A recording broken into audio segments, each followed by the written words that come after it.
भले ही मूर्ति बनकर बैठे हैं, पर श्याम मेरे साथ खड़े हैं। आए जब भी संकट मुझ पर, मुझसे पहले मेरे श्याम लड़े हैं। भगवान हर काम साफ सुथरा मांगते हैं, कोई मिलावट नहीं। भक्ति में योग्यता के हिसाब से ही देते हैं, न कम और न ही ज़्यादा।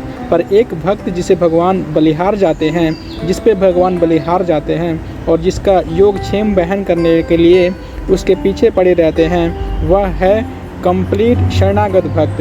यही एक चीज़ जो भक्त जान लेता है, मानो भगवान तक को जीत लिया। परंतु ईश्वर का नियम भी अकाट्य सत्य है। कंप्लीट सरेंडर मतलब कंप्लीट सरेंडर, कोई मिलावट नहीं। क्योंकि एक बार श्री कृष्ण एक दिन दोपहर में खाना खा रहे थे और सत्यभामा बहुत ही खुश और गर्व के साथ खाना परोस रही थी। क्योंकि श्री कृष्ण ऐसे व्यक्ति नहीं हैं जो रोज़ रोज़ खाने के लिए सत्यभामा जी के पास घर पे आए।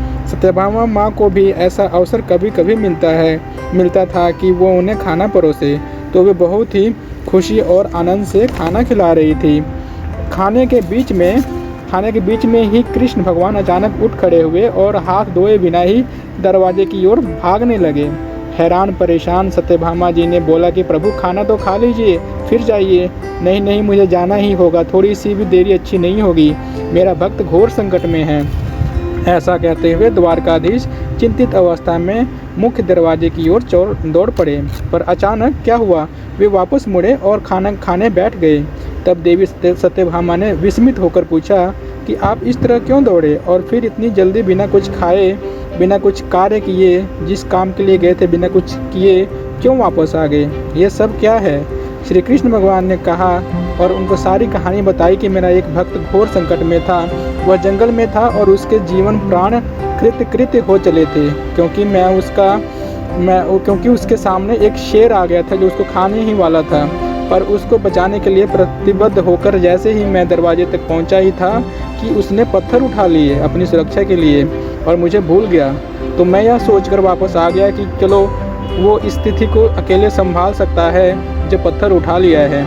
इसीलिए तो मैं वापस आ गया। यहाँ उस भक्त ने अपने जीवन की डोर पूर्ण रूप से भगवान को नहीं सौंपी थी। द्रौपदी के केस में क्या हुआ था, उसमें भी तो यही हुआ था। उसने पहले दुशासन पर अपना बल दिखाते हुए पहले अपने हाथों से अपने चीर को बचाना चाहा, फिर अपने दांतों से उस वस्त्र को बचाने चाहे, और फिर अंत में कोई चीज़ काम ना आई तो हे गोविंद हे नाथ कहकर प्रभु को अम्बरा अवतार लेने पर विवश कर दिया। पूछा था बाद में द्रौपदी ने कि इतनी देरी क्यों? तो जवाब था कि जब बुलाया ही अंत में था तो भला पहले कैसे आ सकता। हाल तुमको सुना दिया है, अपने सर को झुका दिया है। मर्जी तेरी, बिखेरो या समेट लो, हमने सब कुछ लुटा दिया है। बोलिए कृष्ण मुरारी की जय।